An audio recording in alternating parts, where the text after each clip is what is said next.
Hello and welcome to another InventRight.com YouTube show. My name is Andrew Krause and I co-founded InventRight over 18 years ago with Stephen Key. And we've been coaching and mentoring inventors ever since. What we're going to go into today is the fact that a lot of inventors, almost every inventor I've ever met, makes way too short of a list of companies.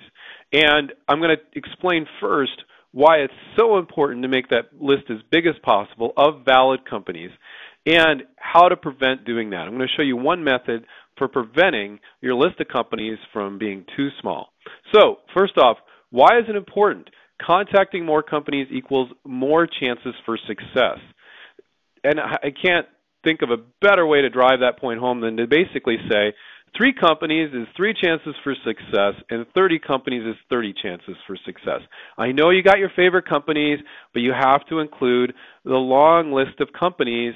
And I'm going to show you why most of you make your list too small right here. The big reason people make their list too short is they're looking only for companies selling more or less the exact same thing. So I'm going to, again, you do not want to make your list of companies that are selling just more or less the exact same thing. I'm going to show you real-life examples on why people do that and how not to do that. It's really simple, guys. So let's say we have I'm on Target.com. It could be on any website. I'm just using Target. Let's say you had a stirring spoon. So you're stirring soup, for example, that you're cooking.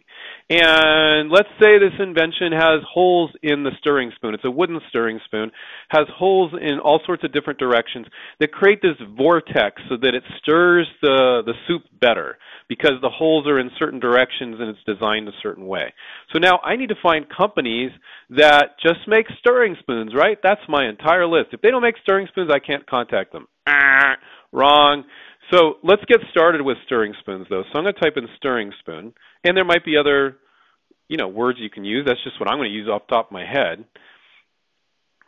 And we're going to end up with some products here. So you see this product here. It has some holes in it, and it's made by, it looks like a company named Threshold. And so you're going to have, these different companies making stirring spoons. Now, over here on the left side, you could see spoons. So they could be making other types of spoons. They don't have to be making just stirring spoons with holes because yours has a unique pattern of holes. And this one over here, this company making a ladle would just not get it. It's so close. Absolutely, you should be contacting KitchenAid if you see they have a ladle. Now, I'm sure they have stirring spoons, but let's say it's a slightly smaller company than KitchenAid, and they didn't have any stirring spoons. Would you contact them? Absolutely. They make freaking ladles. I mean, come on, guys. You don't have to sell the exact same thing. They don't have to have stirring spoons just with holes. It could be a regular stirring spoon. They could be solid spoons. It could be dinner spoons, baby spoons, teaspoons, all sorts of different things that go in the kitchen.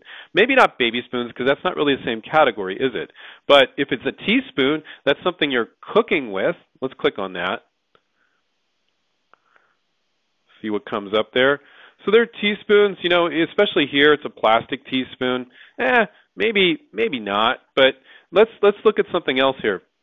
So let's look at cutting boards. Cutting boards, Andrew, what? Cutting board's not a spoon? Are you kidding me? But a cutting board, you use it in the kitchen, don't you? So it's in the same aisle as the stirring spoons, isn't it? And if the company has distribution in Target, there's somebody, right? So here's a cutting board from Farberware, right? This is a really big company. I bet they make spoons too. But then there's another company here. It says, I think Architect is the name of the company. They might not make stirring spoons. They might want to get into it. They're already making some products out of wood right there. Let's see, another one from Architect. Okay, there's a whole bunch of them here. So, wow, they got pretty good distribution in Target. They might not be in stirring spoons yet, but they have distribution in Target. So they're a good potential licensee, right? They have products in Target. For them to jump off from cutting boards, a kitchen item, to a stirring spoon, a kitchen item, absolutely. Absolutely. And then you've got other companies here. Let's see, Chicago Cutlery. If they weren't in stirring spoons or just had regular stirring spoons but not stirring spoons with holes that were a little more innovative, you contact them. So that's just an example of going outside of the exact same product that you're making. Don't do that, guys. So I'm going to go even further. I'm going to go can opener. That's in the same drawer as a stirring spoon, isn't it? And guess what? All these companies are already in Target, and it could be any other. You do this with every retailer too, right? So, of course, you have the big ones. You have OXO, you have KitchenAid, you have some different ones there. But what is this? Okay, Joseph & Joseph, can-do compact kitchen opener. This looks like a pretty unique kitchen opener. Well, if they're down with doing something unique like that for a can opener, a kitchen opener, you're going to open your kitchen, right?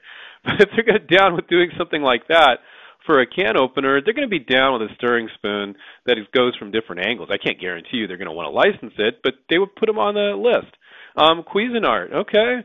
Maybe they're not doing stirring spoons now. They probably are, but they're like, but yours is kind of innovative. This finally, it's not generic anymore. We can do something unique and get into that category.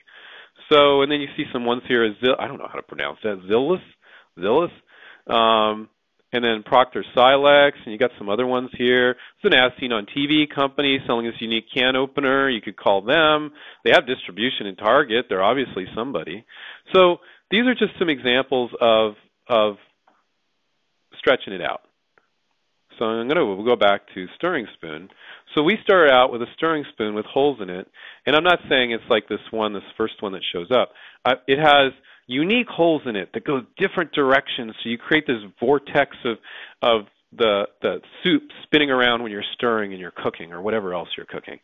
And you do not want to just contact companies that just make stirring spoons with holes. Oh my God, that would be like the classic mistake to make. And then you don't just say, oh, just companies making stirring spoons. Oh, just companies making, well, kind of in the same category, ladles. I expanded it out to cutting boards. I expanded it out to can openers.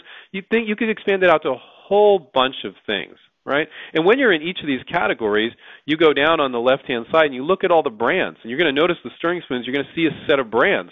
And then you go to can openers. You're like, oh, that one wasn't in spoons. So now I can jump onto some different brands, and these brands, these are the companies that you license to, right? So I hope you found this helpful.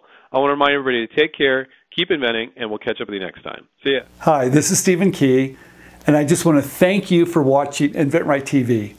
We're here to save you time, save you money, and show you how you can bring your products to market through licensing. So please subscribe down below, click on the button, and tell your friends. Thank you.